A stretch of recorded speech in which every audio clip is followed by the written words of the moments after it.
guys, welcome back to Fast Fix. In this video, we're going to show you how to lock and unlock keyboard in Windows computer. So basically, you just need to use your physical keyboard to lock and unlock your keyboard. So to lock this one, just need to press and hold the shift button for more than 10 seconds. So just need to tap and hold that shift button on your keyboard. So just like this, and hold it for more than 10 seconds.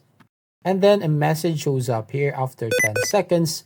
As you can see, do you want to turn on filter keys? At the bottom, disable this keyboard shortcut in ease of access keyboard settings. So just need to tap on this or click on this yes button.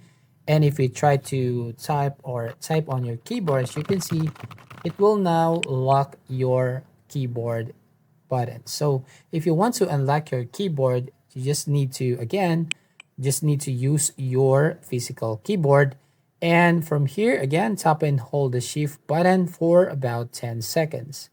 So again, right there, you just need to wait for about 10 seconds and it will automatically unlock your keyboard. So let's try to use now our physical keyboard and type right here F.